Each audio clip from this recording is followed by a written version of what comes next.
Morning students, so far we have done postulates, significance and limitations of Bohr's model of atom.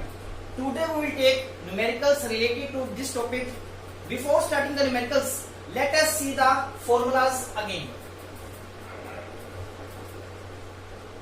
These formulas are applied only to one electron system, like hydrogen, helium positive and lithium 2 positive. All have 1 electrons. For hydrogen Z is equal to 1, for helium Z is equal to 2 and for lithium Z is equal to 3.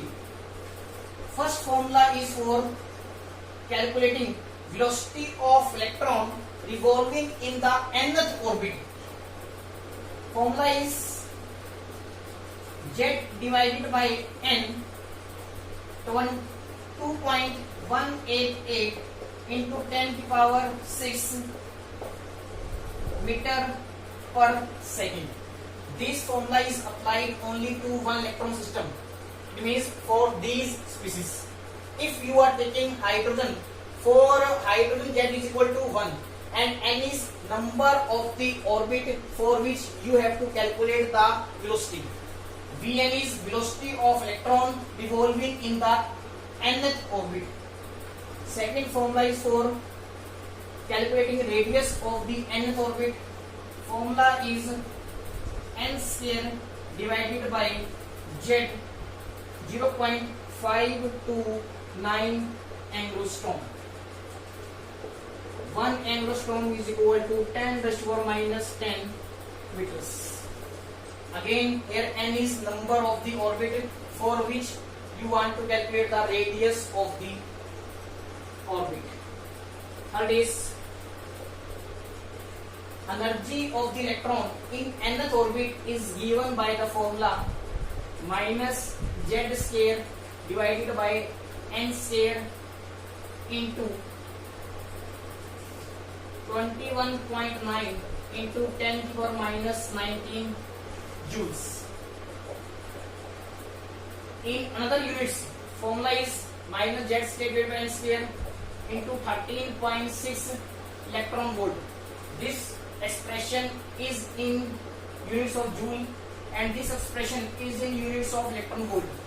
And the third expression is minus Z square divided by n square into 1312. Units of this expression is kilojoule. First two expressions are applied for single atom. एक single atom में अगर आपको electronic energy निकालनी है, electronic energy means energy of electron in the nth orbit. Clear है? और अगर आपके पास 1 मोल ऑफ एटम्स हैं, means Avogadro number of atoms हैं, उसके लिए ये फॉर्मूला अप्लाई करते हैं. This formula is for 1 mole of atoms. Clear है बेटा? ये 3 फॉर्मूले तो हो गए वेलोसिटी, रेडियस और एनर्जी कैलकुलेट करने के लिए. एक फॉर्मूला और हम यूज करेंगे, that is for the ionisation energy. Ionisation energy को आप बेटा आयोनाइजेशन पोटेंशियल भी कह सकते हो. इसका फॉर्मूला होता है E infinity minus E initial. E initial का मतलब क्या है? इनिशियल स्टेट जहां से इलेक्ट्रॉन जंप किया है टू इंफिनिटी स्टेट. क्लियर है? इनिशियल स्टेट कुछ हो सकता है, ग्राउंड स्टेट हो सकती है n इक्वल टू 1, वो n इक्वल टू 2 हो सकता है, n इक्वल टू 3 हो सकता है. क्लियर? वो आपको क्वेश्चन में बता रखा होगा कि E इनिशियल क्या है. क्लियर है? और आपको पता है इंफिनिटी स्टेट के ऊपर एनर्जी कितनी होती है? 0. तो 0 माइनस E इनिशियल. तो आयोनाइजेशन एनर्जी किसके इक्वल होगी? Is equal to minus of E initial. Clear है? जिस भी लेवल से जंप हो रही है टू इंफिनिटी स्टेट, उसकी जो भी एनर्जी होगी उसके साथ अगर आप साइन लगा दोगे माइनस का, that will gives you ionisation energy, also known as ionisation potential. Clear है? These 4 formulas we will use in numericals. So let us do first numerical.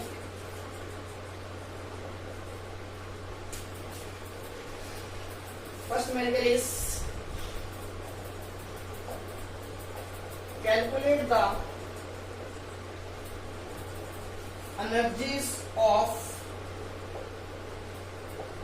first 4 orbits of hydrogen atom. उसके बाद है what conclusion do you draw. Question में बेटा आपसे पूछ रखा है कि हाइड्रोजन के फर्स्ट 4 ऑर्बिट्स की आपने एनर्जी कैलकुलेट करनी है। ठीक है, so this is nucleus, this is first orbit, second orbit, third orbit, fourth orbit. Clear है। इसकी एनर्जी सपोज करते हैं E1 है, इसकी E2 है, इसकी E3 है, इसकी E4 है। आपको फर्स्ट 4 ऑर्बिट्स की एनर्जी कैलकुलेट करनी है।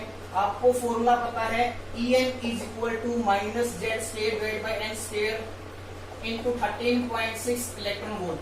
हम इस यूनिट्स में एनर्जी निकालेंगे। क्लियर है। अब आपको पता है फॉर हाइड्रोजन जेड की वैल्यू क्या होती है 1। जेड क्या होता है एटॉमिक नंबर। ठीक है, तो फर्स्ट ऑर्बिट की एनर्जी निकालनी है तो n की वैल्यू आउटपुट करोगे 1, तो एनर्जी आएगी फर्स्ट ऑर्बिट की जिसको रिप्रेजेंट करोगे E1 से। E1 is equal to minus 1 का स्क्वायर डिवाइड बाय 1 का स्क्वायर इनटू 13.6 इलेक्ट्रॉन वोल्ट। कितनी आ जाएगी बेटा माइनस 13.6 इलेक्ट्रॉन वोल्ट। ठीक है, for n is equal to 2 second orbit के लिए जो एनर्जी आएगी वो होगी E2 is equal to minus 1 का स्क्वायर डिवाइडेड बाय 2 पुट करोगे 2 का स्क्वायर कितना आ जाएगा बेटा 4। ठीक है, इंटू 13.6 इलेक्ट्रॉन वोल्ट ये आ जाएगी minus 1 divide by 4 into 13.6 electron volt. इसको सॉल्व कर लोगे बेटा आ जाएगा आपके पास 3.4 इलेक्ट्रॉन वोल्ट माइनस में। क्लियर है, 3.4। पहले ऑर्बिट की एनर्जी कितनी है, दूसरे ऑर्बिट की एनर्जी है बेटा इतनी। क्लियर है। अब इसी तरह हम थर्ड ऑर्बिट की और फोर्थ ऑर्बिट की एनर्जी में निकाल देंगे। थर्ड ऑर्बिट के लिए बेटा n क्या पुट करोगे 3, for n is equal to 3 E3 is equal to minus 1 का स्क्वायर 3 का स्क्वायर इंटू 13.6 इलेक्ट्रॉन वोल्ट। ये आ जाएगा माइनस 1/9 इंटू 13.6 इलेक्ट्रॉन वोल्ट। इसको आप सोल्व कर लोगे आपका आंसर आ जाएगा माइनस 1.5 इलेक्ट्रॉन वोल्ट। तो ये थर्ड ऑर्बिट की एनर्जी होगी। फोर्थ ऑर्बिट के लिए n की वैल्यू 4 पुट करोगे तो E4 की वैल्यू आ जाएगी माइनस 1 का स्क्वायर 4 का square into 13.6 electron volt is equal to minus 1/16 into 13.6 electron volt. आपका आंसर आ जाएगा बेटा माइनस 0.85 इलेक्ट्रॉन वोल्ट। ठीक है, तो ये है बेटा फोर्थ ऑर्बिट की एनर्जी। क्लियर है बेटा। अब आपको कंक्लूजन क्या मिलता है। अब आप देख रहे हो फर्स्ट ऑर्बिट की एनर्जी माइनस में सबसे ज्यादा है और फोर्थ ऑर्बिट की एनर्जी माइनस में सबसे कम है। और आपको पता है माइनस में जो वैल्यू ज्यादा होती है वो सबसे कम होती है अकॉर्डिंग टू नंबर लाइन। तो मतलब पहले ऑर्बिट में एनर्जी सबसे कम होगी, सेकेंड ऑर्बिट में उससे ज्यादा, थर्ड ऑर्बिट में उससे ज्यादा और फोर्थ ऑर्बिट में एनर्जी क्या होगी सबसे ज्यादा होगी। क्लियर है बेटा, ये कंक्लूजन हमें मिलता है। और हमें बेटा क्या मिल रहा है कंक्लूजन। आपको पता है अगर हमने पहले 2 लेवल्स के बीच में एनर्जी डिफरेंस कैलकुलेट करना है तो कितना होगा बेटा E2 माइनस E1। ठीक है, और थर्ड और सेकंड में कैलकुलेट करना है तो E3 माइनस E2। और अगर फोर्थ और थर्ड के बीच में एनर्जी डिफरेंस कैलकुलेट करना चाहते हो कितना आएगा E4 माइनस E3। क्लियर है। तो अगर आप ये डिफरेंस करके देखोगे तो आपका रिजल्ट ये निकलेगा कि E2 माइनस E1 की वैल्यू E3 माइनस E2 से ज्यादा आती है और E3 माइनस E2 की वैल्यू जो है E4 माइनस E3 से क्या आती है ज्यादा। वो आप करके ले सकते हो। तो सेकंड कंक्लूजन आपका क्या रहेगा, ये तो है आपका फर्स्ट कंक्लूजन। फर्स्ट कंक्लूजन से क्या पता लगा कि जैसे जैसे हम न्यूक्लियस से दूर जाते रहते हैं इलेक्ट्रॉनिक एनर्जी क्या करती रहती है इंक्रीज करती रहती है। इलेक्ट्रॉन की एनर्जी क्या करती रहती है इंक्रीज करती रहती है। और सेकंड कंक्लूजन हमारा क्या है बेटा, E2 माइनस E1 की वैल्यू ज्यादा होती है E3 माइनस E2 से, और इसकी वैल्यू ज्यादा होती है E4 माइनस E3 से। क्लियर है? तो अगर हम एक्चुअल में 4 ऑर्बिट्स के बीच में एनर्जी डिफरेंस देखेंगे तो ऐसा होता है बेटा, सपोज फर्स्ट और सेकंड ऑर्बिट के बीच में एनर्जी का डिफरेंस क्या है, ज्यादा है। क्लियर है? ये फर्स्ट ऑर्बिट, ये सेकंड ऑर्बिट, और थर्ड और सेकंड ऑर्बिट के बीच में एनर्जी डिफरेंस कंपैरेटिवली कम मिलेगा। कंपैरेटिवली एनर्जी डिफरेंस कम है, ये ज्यादा है, ये कम है। और थर्ड और फोर्थ एनर्जी लेवल के बीच में डिफरेंस तो बहुत ही कम है कंपैरेटिवली।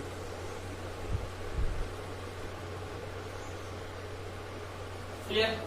ये डिस्टेंस सबसे ज्यादा है, ये डिस्टेंस कंपैरेटिवली कम है, ये डिस्टेंस सबसे कम है।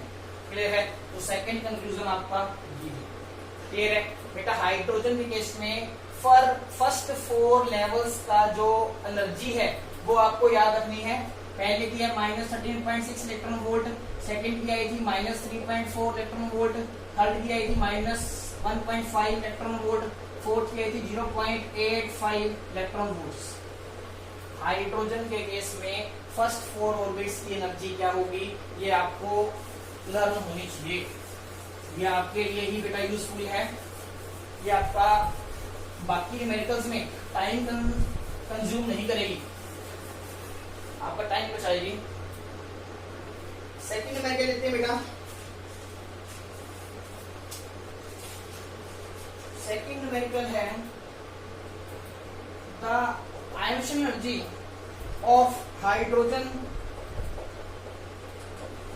in excited state is plus 0.85 electron volt. What will be the energy of photon emitted when it returns to the ground state? Question बेटा हमें ध्यान से पढ़ना है, ठीक है? Question is little bit confusing, little bit only. आपको बता रखा है हाइड्रोजन के एटम में, suppose this is nucleus of hydrogen atom and this is ground state. Clear है? आपको कोई भी एक्साइटेड स्टेट दे रखी है, this is any excited state जो आपको नहीं पता, ठीक है? ये तो होगी ग्राउंड स्टेट, n=1, ये कोई भी एक्साइटेड स्टेट है। इस एक्साइटेड स्टेट से अगर हम इलेक्ट्रॉन को इंफिनिटी पॉइंट पे भेजते हैं, ठीक है, तो amount of energy absorbed is 0.85 electron volt. ये आपको बता रखा है। आयोशन एनर्जी का मतलब यही होता है, ठीक है? ये इनिशियल लेवल है, इनिशियल लेवल से आपने इंफिनिटी लेवल पे इलेक्ट्रॉन को भेजना है। The amount of energy absorbed will be equal to 0.85 electron volt, ठीक है? और आपको फॉर्मूला पता है, ionisation energy is equal to E infinity minus E initial. Clear है? और यहाँ पर E इनिशियल मतलब एक्साइटेड स्टेट, क्योंकि उन्होंने बता रखा है एक्साइटेड स्टेट से इलेक्ट्रॉन इंफिनिटी स्टेट पे गया है, तो E initial means excited state. Clear है? एक्साइटेड स्टेट मींस ये एक्साइटेड स्टेट है, तो मतलब ये एनर्जी ऑफ एक्साइटेड स्टेट लिख सकते हैं। इनिशियल स्टेट मतलब क्योंकि एक्साइटेड स्टेट से इलेक्ट्रॉन जो है इंफिनिटी पॉइंट पे गया है, तो मैंने E इनिशियल की जगह E एक्साइटेड स्टेट लिख दिया। और E इंफिनिटी आपको पता है 0 होता है, तो ये आ गई minus E excited state. Clear है? तो हमारे पास फॉर्मूला आ गया, ionisation energy is equal to minus energy of excited state, और आपको आयोशन एनर्जी बता रखी है 0.85 इलेक्ट्रॉन वोल्ट, तो इसका मतलब 0.85 is equal to minus energy of excited state. Therefore, energy of excited state will be equal to minus 0.85 electron volt. Excited state की energy कितनी होगी बेटा? Minus 0.85 electron volts. इस स्टेट की एनर्जी, इस स्टेट की एनर्जी जो ये है एक्साइटेड स्टेट है, ये इसकी energy minus 0.85 electron volt. Clear है? अब इन्होंने क्या पूछा है कि अगर इलेक्ट्रॉन जो है रिटर्न जंप लेता है टू द ग्राउंड स्टेट, जब वो वापस आएगा एनर्जी रिलीज करेगा। जब इलेक्ट्रॉन हायर ऑर्बिट से लोअर ऑर्बिट में आता है, एनर्जी क्या करता है, रिलीज करता है। और एनर्जी रिलीज होती है इन the form of photon. Energy release होती है इन the form of photon. Photon release होता है, आपने उस फोटोन की एनर्जी बताना है। क्लियर है? What will be the energy of photon emitted. मैंने क्या बताया आपको, एक्साइटेड स्टेट की एनर्जी हमने कैलकुलेट कर ली। इस स्टेट से इलेक्ट्रॉन ने दोबारा ग्राउंड स्टेट पे आना है। What will be the amount of energy release, कितनी एनर्जी रिलीज होगी, जो एनर्जी रिलीज होगी that will be the energy of photon. ठीक है? और आपको पता है पोस्टुलेट आपने पढ़ रखा है, amount of energy release in this return jump is equal to energy gap between the two levels. ठीक है? तो energy release is equal to E excited state minus E ground state. तो ये ग्राउंड स्टेट वापस आ रहा है। Excited state की एनर्जी है माइनस 0.85 इलेक्ट्रॉन वोल्ट। क्लियर है? और इसकी ग्राउंड स्टेट की एनर्जी होती है बेटा माइनस 13.6 इलेक्ट्रॉन वोल्ट। ये आपने पढ़ रखा है पहले न्यूमेरिकल में। इसको सोल्व कर लोगे कितना आएगा बेटा, माइनस 0.85 प्लस 13.6। क्लियर है? इसको हम सोल्व कर लेते हैं 13.6 0.85। ठीक है? इसको हम ऐसे ले सकते हैं 5 आएगा, यहाँ पर क्या बचेगा बेटा 5 15 7 12.75 इलेक्ट्रॉन वोल्ट की एनर्जी क्या होगी, रिलीज होगी। क्लियर है बेटा? जब इलेक्ट्रॉन जो है एक्साइटेड स्टेट से ग्राउंड स्टेट पे आएगा तो it will release energy equal to 12.75 electron volt. और यही क्या होगा, it will be energy of photon emitted, क्योंकि जो रेडिएशन एमिट हो रही है वो in the form of photon emit हो रही है। तो 12.75 electron volt will be the energy of photon. Clear है बेटा? This is your second question. बेटा यहाँ पर मैं क्या बता रहा हूं, जो आपने एनर्जी रिलीज निकाली है वो ऐसे भी निकाल सकते थे, E ground state minus E excited state. क्योंकि जब इलेक्ट्रॉन यहां से इधर जाएगा तो इनिशियल स्टेट क्या होगी, फाइनल स्टेट क्या होगी। तो डेल्टा E निकालने के लिए क्या करते हैं, E final minus E initial. तो ऐसे करोगे कितना आंसर आएगा, minus 13.6 minus of minus 0.85 minus 13.6 plus 0.85 is equal to minus 12.75 electron volt. Clear है? तो मतलब यहाँ पर आंसर माइनस में आ गया। और माइनस का मतलब क्या है, मतलब एनर्जी क्या होगी, रिलीज होगी। एनर्जी क्या होगी, release.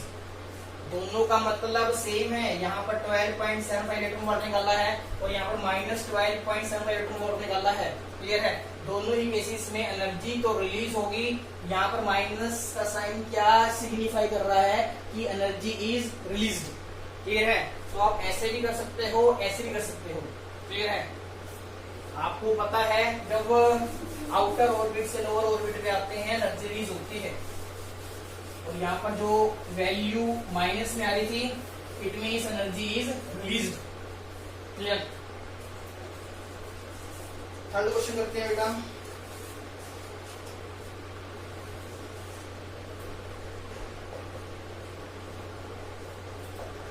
Calculate first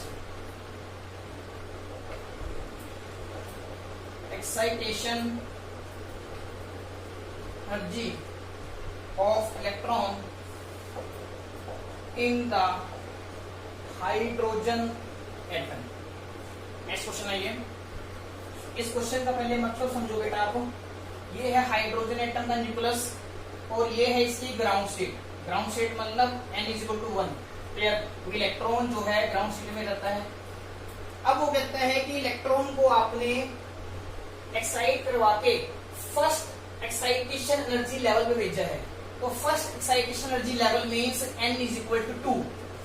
first excitation energy level का मतलब है n is equal to 2। Second excitation energy level का मतलब है n इज इक्वल टू 3। क्योंकि ग्राउंड स्टेट इसकी n इज इक्वल टू 1 है। पहले एक्साइटेशन करेगा n इज इक्वल टू 2 में जाएगा, सेकेंड एक्साइटेशन करेगा मतलब n इज इक्वल टू 3 में जाएगा। तो हमने इलेक्ट्रॉन को n इज इक्वल टू 1 से n इज इक्वल टू 2 पे भेजना है। क्लियर है? और इलेक्ट्रॉन आपको पता है इनर ऑर्बिट से जब आउटर ऑर्बिट में जाता है एनर्जी क्या करता है, एब्जॉर्ब करता है। आपने बताना है कि कितनी एनर्जी एब्जॉर्ब होगी इस प्रोसेस में। ठीक है, तो आपको पता है एनर्जी जो ऑब्जॉर्ब होती है that is equal to energy difference between the two levels. ठीक है, दो लेवल्स के बीच में एनर्जी का डिफरेंस कितना है। हम सपोज करते हैं कि सेकंड लेवल के ऊपर एनर्जी कितनी है E2 और फर्स्ट लेवल पे एनर्जी कितनी है E1।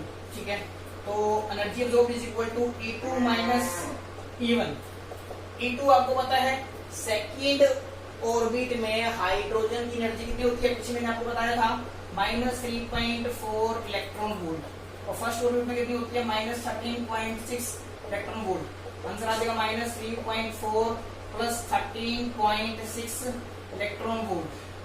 ठीक है, इसको सोल्व कर लेंगे। 13.6 minus 3.4 you will get 10.2 is equal to 10.2 electron volt. Clear है?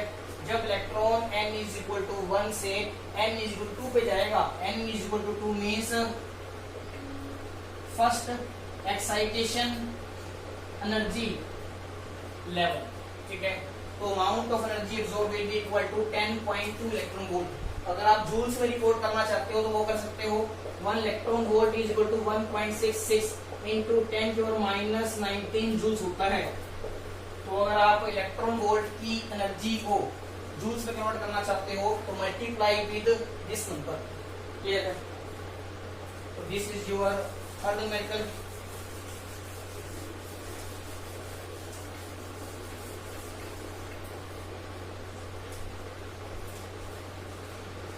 फोर्थ न्यूमेरिकल है बेटा, calculate the ionisation energy of the hydrogen atom. Simple question है बेटा, हाइड्रोजन एटम की आयनेशन एनर्जी निकालनी है आपको। क्लियर? ये आप फाइंड आउट करो। Till then I drink water.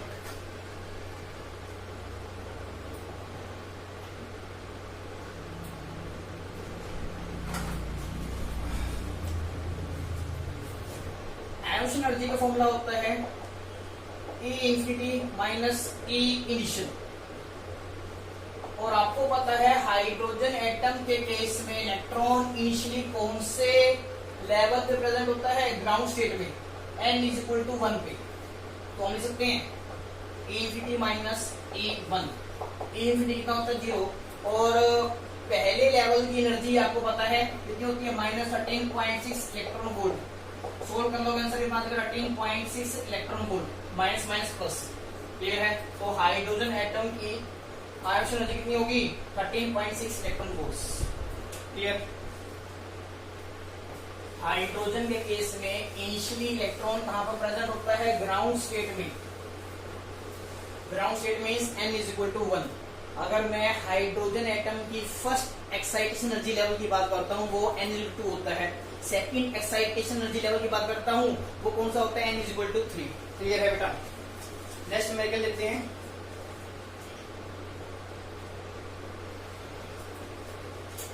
Question 5th, calculate the energy of the first stationary orbit of lithium-2 positive. lithium-2 positive की फर्स्ट स्टेशनरी ऑर्बिट की एनर्जी निकालनी है आपको। ये है, suppose this is nucleus of lithium-2 positive and it is its first stationary orbit. For first stationary orbit n is equal to 1। आपको energy का expression पता है, En is equal to minus Z square divided by n square into 13.6 electron volt. Simple formula है बेटा। For lithium-2 positive, lithium-2 positive के लिए बेटा z की वैल्यू क्या रहेगी 3, तो इसका एटॉमिक नंबर 3 होता है। और फर्स्ट ऑर्बिट की निकालनी है। ठीक है, for first stationary orbit n is equal to 1 put कर देते हैं।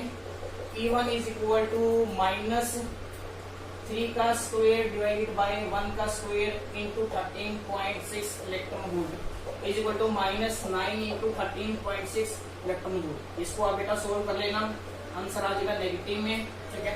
13.6 9 इंटू 13.6 इलेक्ट्रॉन वोल्ट, क्लियर है? आप अपने सोल्व कर लेंगे। This will gives you energy of first stationary orbit of lithium 2 positive. Lithium 2 positive के लिए जेड की वैल्यू आपने 3 पुट करनी है। नेक्स्ट मेरे पे देते हैं बेटा question 6। In the hydrogen atom an electron jumps from third orbit to second orbit. Calculate the wavelength of the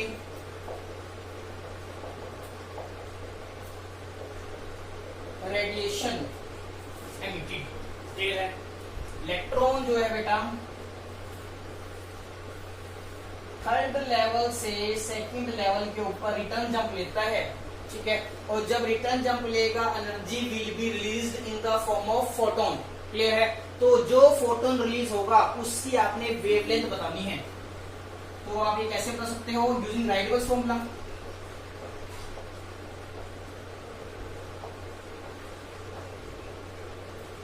Using Rydberg's formula, 1 upon lambda is equal to 109,677 1 upon n1 square minus 1 upon n2 का square centimetre inverse, ठीक है। यहाँ पर बेटा n1 की value क्या है? n1 की वैल्यू क्या है? 2 और n2 की वैल्यू कितनी है? 3। इसमें पुट कर देना और आपका लैम्डा आ जाएगा। यूनिट्स क्या आएंगे बेटा? सेंटीमीटर। कर लोगे इसको? ये हम इस तरह इन मेथड्स हम कर चुके हैं।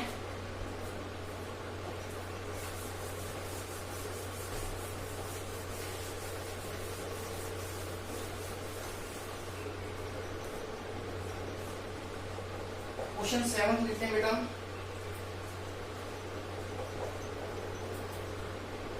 To which orbit the electron in the hydrogen atom will jump on absorbing 12.1 electron volt of energy. Clear है? This question is also little bit confusing, only little bit confusing.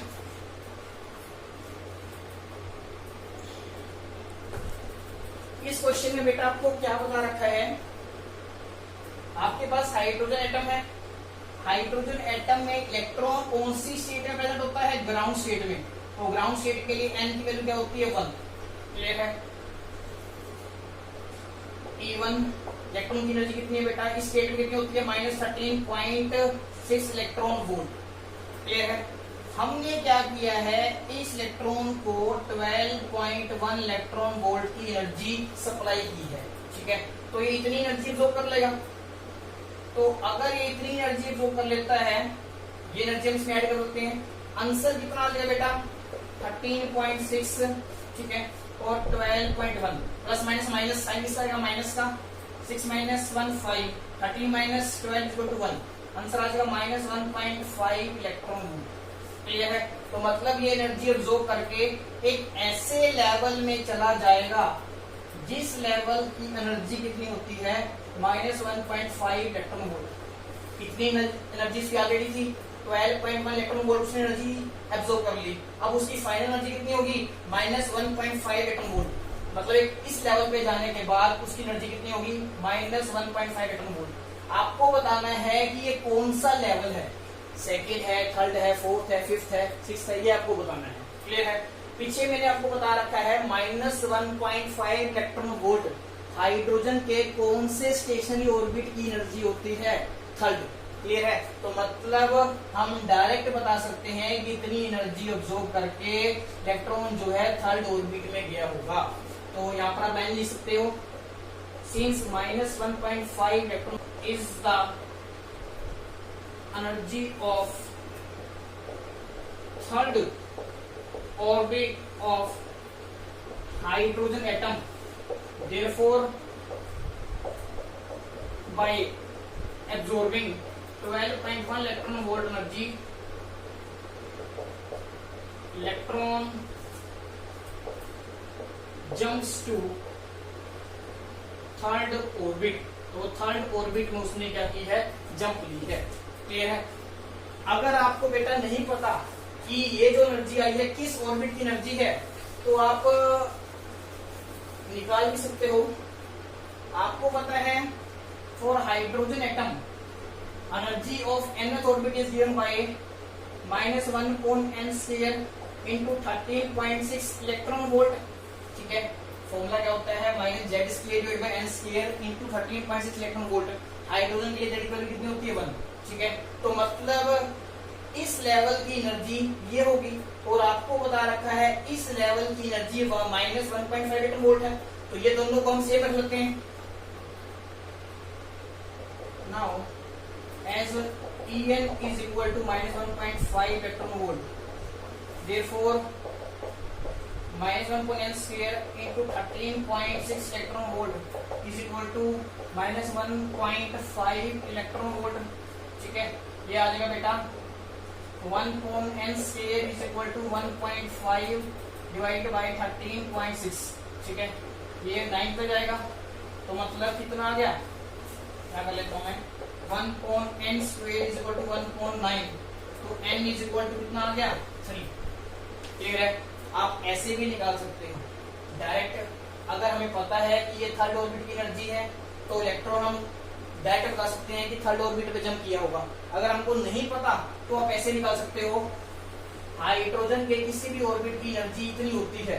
तो अगर वो बता रहा है कि जंप करने के बाद इलेक्ट्रॉन की एनर्जी इतनी हो सकती है, आपने इस एनर्जी को इसके इक्वल रखना है और n की वैल्यू कैलकुलेट कर लेनी है। आंसर हमारा कितना आ गया इस केस में, 3।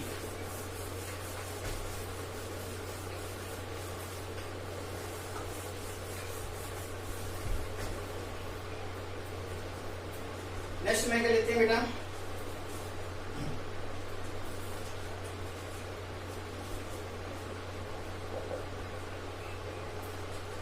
calculate the velocity of an electron in the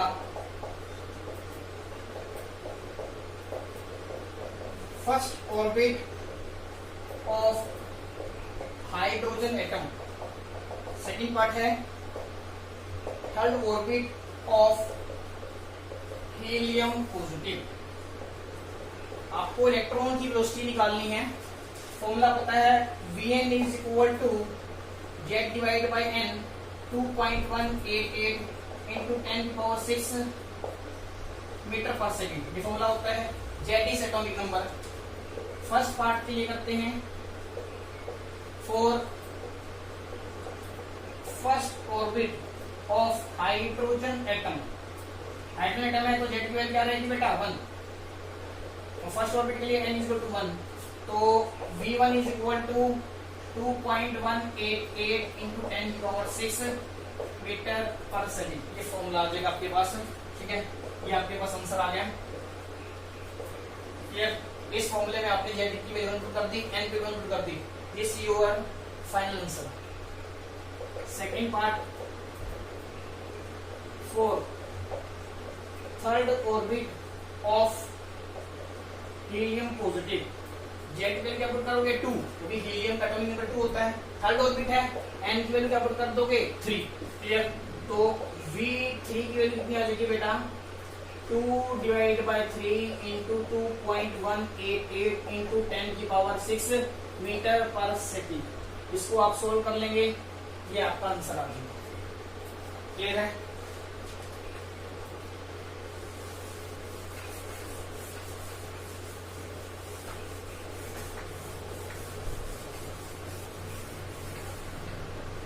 next में देखते हैं बेटा,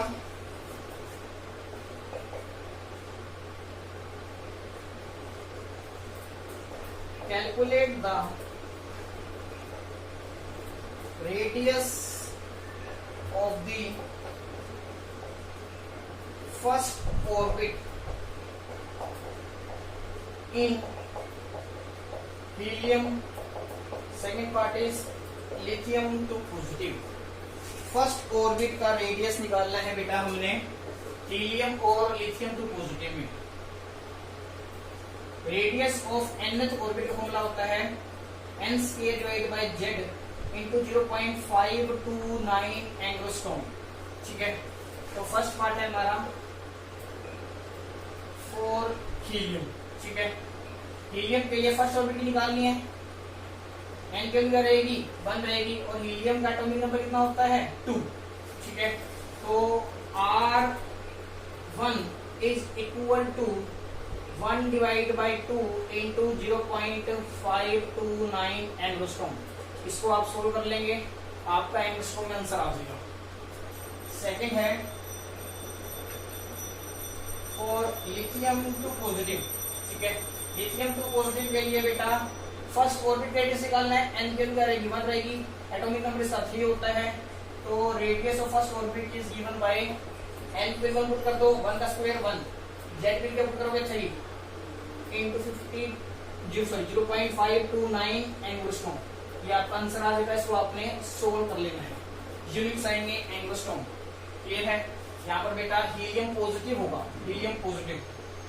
क्लियर है, हीलियम पॉजिटिव के लिए आपने फर्स्ट ऑर्बिट का रेडियस निकालना था, तो n पे 1 पुट करोगे और एटॉमिक नंबर इसका 2 होता है, जेड पे पुट कर दोगे 2, आंसर आ जाएगा 0.529 डिवाइड बाय 2 एंगस्ट्रॉम। इस केस में लिथियम 2 पॉजिटिव है, जेड पे 3 ली जाएगी, फर्स्ट ऑर्बिट का रेडियस निकालना है, R1 की वैल्यू कितनी होगी 1 divide by 3 into 0.529 angstrom. Clear है, 1 एंगस्ट्रॉम आपको पता है 10 - 10 होता है। क्लियर है बेटा, नेक्स्ट मेरे को लेते हैं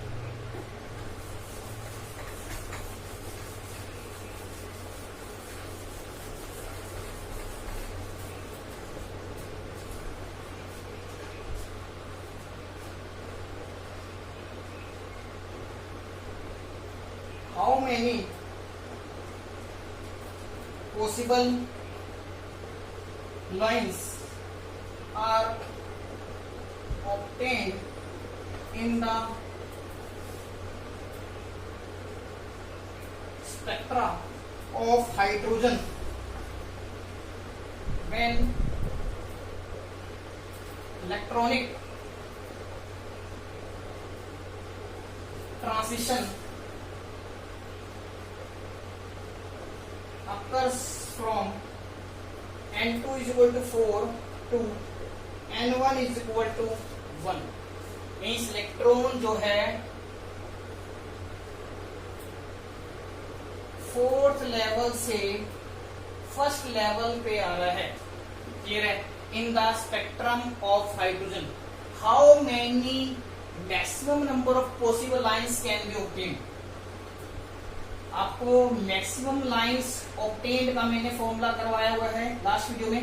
maximum lines obtained in the hydrogen spectrum is equal to summation n2 minus n1।